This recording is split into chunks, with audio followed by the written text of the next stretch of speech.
বিসমিল্লাহির রহমানির রহিম।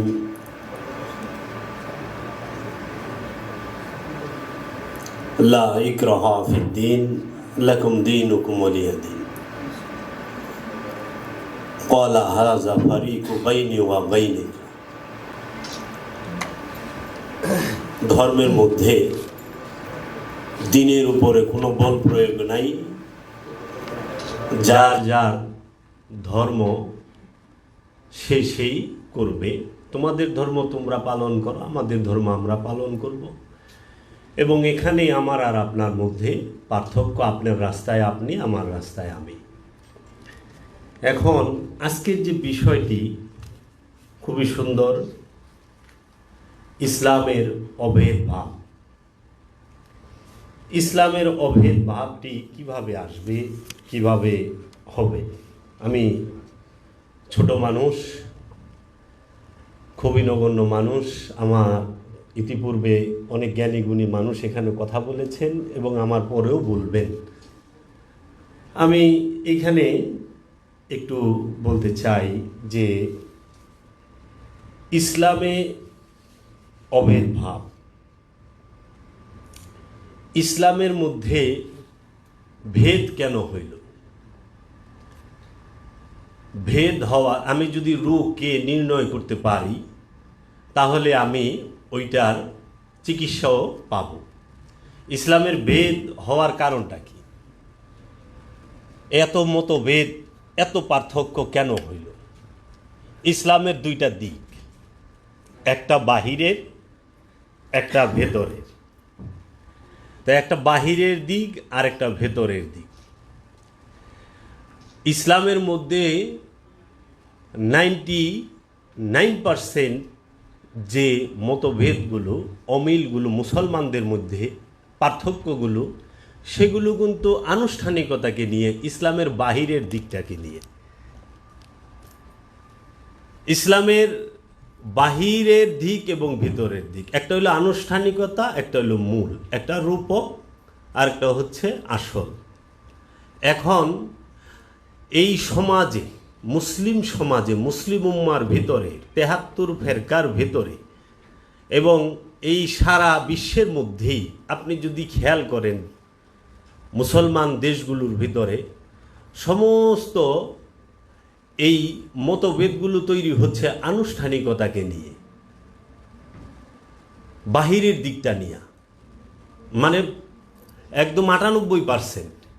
ইসলামের যে একটা সুন্দর ভেতরের দিক আছে সেটা মানুষ বুঝতেই চায় না, আর বোঝাইতে গেলেই অন্যরকম মন্তব্য আসে। অধিকাংশ মানুষ বুঝতে চায় না, সবাই না, অধিকাংশ মানুষ।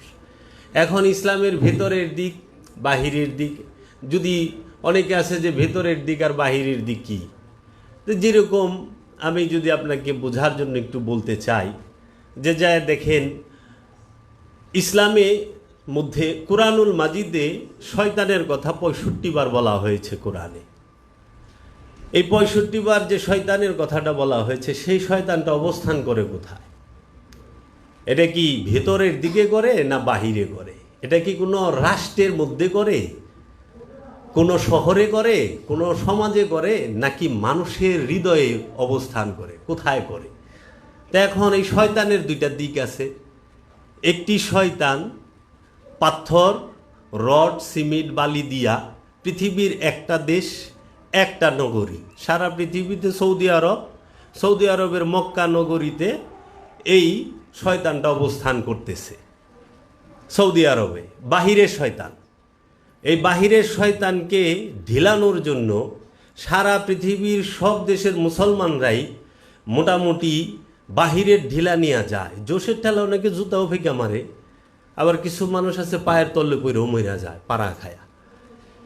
এখন কথা হইল, এই যে বাহিরের শয়তানরে ঢিলাইলাম, ঢিলানে কি শয়তান গেছে গা? আর শয়তান যেউন থেকে গেল গা, কোন দেশে গেল? সেই দেশটার নাম কি? মক্কার থেকে তো খেদাই দিলাম। আর কোরআন যে শয়তানের কথা বলেছে, সেই শয়তানটার অবস্থান হইল সূরা নাসে। আল্লাহ বলতেছেন, আল্লাযী ইউওয়াসউইসু ফি সুদুরিন নাস মিনাল জিন্নাতি ওয়ান নাস। মানুষ এবং জিনের অন্তরে শয়তান অবস্থান করে, আর এই সৃষ্টি জগতে যাহা কিছু আছে, আসমান এবং জমিনের মধ্যে, লৌহ কলমের মধ্যে যাহা কিছু আছে, সমগ্র সৃষ্টি আল্লাহর তসবিহ পাঠ করে, আল্লাহর তৌহিদ রাজ্যে অবস্থান করে। শুধু তৌহিদ রাজ্যে যায় না জিন আর ইনসান, এরা বাস করে না, কারণ অন্তরে শয়তান আছে। তা এখন আমরা কোন শয়তানরে ঢিলামু? অন্তরে যে শয়তান আছে তারে ঢিলামু, না সৌদি আরবের মক্কা নগরীতে এই ইট বালি সিমেন্ট রড দিয়া যে মানুষে তৈরি করছে শয়তান, অথবা আল্লাহর প্রেরিত নবী রাসূলরা তৈরি করছেন সেই শয়তানরে ঢিলামু? ওই অনুষ্ঠানটাকে রাখা হয়েছে কিভাবে মানুষ ভেতরে শয়তানকে ঘৃণা করবে, তাড়াবে, তার জন্য এইটা হলো শিক্ষা। আবার যদি আপনি দেখেন, নামাজ নিয়ে অনেক কথা। নামাজ দিয়ে আমাদের মুসলমানদের 73 ফেরকার মধ্যে 73 ধরনের মত আছে। হাত বাঁধা নিয়ে, শুধুই যে হাত বান্ধুম, সুন্নিরা কয় নাবির উপরে, রফেদানিরা কয় বুকের উপরে, আরেকজন কয় না হেন, আরেকজন কয় সাইরেই দিই। এই মতভেদটা নিয়ে অনেক মারামারি কিলাকিলি হয়েছে। সূরা ফাতিহায় দল্লিন হবে না জল্লিন হবে, এইটা নিয়ে মার্ডার হয়েছে। কিন্তু সূরা ফাতিহা যে কি নিদর্শন, কি ডাক দিয়েছে, কি বলেছে, সেটা নিয়ে কিন্তু ঝগড়া করে নাই, করছে দল্লিন আর জল্লিন নিয়ে। তা এখন কথা হইল যে এই যে আমরা নামাজ আসলে কি সেটাই বলতেছে না।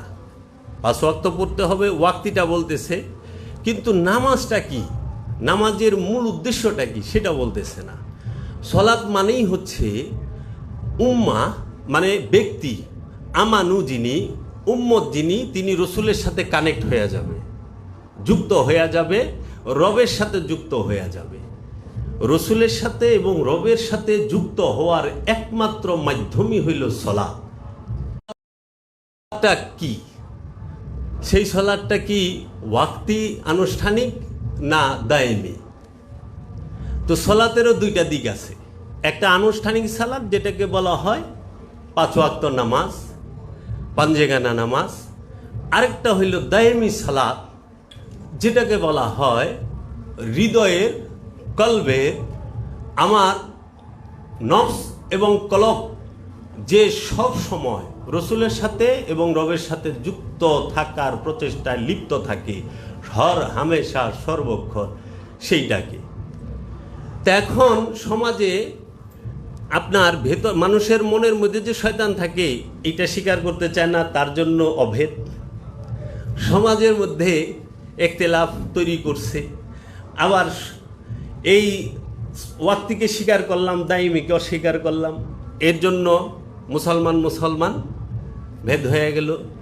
এখন তাকওয়া বলতে সমাজে প্রতিষ্ঠিত করতেছি আমরা যে একটা শ্রেণী, সবাই না, তারা বোঝাইতে চাচ্ছে যে আপনি, এই যে আমি যেরকম পাঞ্জাবি পরছি, টুপি টাপি পরছি, একদম ঢাইকা ঢুইকা থাকবেন মোড়া দিয়া, আর মেয়েরা বরকা পরবে, হাত মোজা পাও মোজা পরবে, এইটাই তাকওয়া হয়ে গেল, পর্দা হয়ে গেল। এইটাও বাহ্যিক পর্দা, আনুষ্ঠানিক পর্দা। তাকওয়াটা কি? তাকওয়াটা যে আল্লাহকে ভয় করা, যে কোনো অন্যায় কাজ করতে যাওয়ার পূর্বে ওই অন্যায় করাটাকে ভয় করা, অন্যায় করার পূর্বে সে ভয় করবে যে আল্লাহ, এই অন্যায় করার সাথে সাথে রবের আযাব আসবে, আমি অন্যায় করব না। মানুষ অন্যায় করতে ভয় করবে। এখন মানুষ অন্যায় করতে ভয় করে না, মানুষ তাকওয়ার পোশাক পরেই অন্যায় করে। দেখেন, পাঞ্জাবি পায়জামা, টুপি দাড়ি রাইখা, ফলে ভেজাল মিশাইতেছি, খাবারে ভেজাল মিশাইতেছি, ওজনে কম দিতেছি। তো মানুষের সিস্টেম ছিল যে মানুষ কি করবে, তাকওয়া, অন্যায় করতে ভয় করবে, খোদার ভয় থাকবে। আর এখন তাকওয়ার পোশাক পরে তারা অন্যায় করে। আপনি দেখেন, যত মার্ডার যাই হইতেছে, হামলা সামলা, সব তাকওয়ার পোশাক পরেই আমরা দেখতে পারতেছি, অধিকাংশ হচ্ছে। এখন একজনে হত্যা কইরা বরকা পিন্দা বাইরে গেল, মাওলানা ফারুকী সাহেবরে জবাই করতে আসছে, বরকা, হাত মোজা পা মোজা পইরা, পায়জামা পাঞ্জাবি পিন্দা। আমার বাড়িতে হামলা হইলো, তারাও পায়জামা পাঞ্জাবি পিন্দা, তাকওয়ার পোশাক পইরা।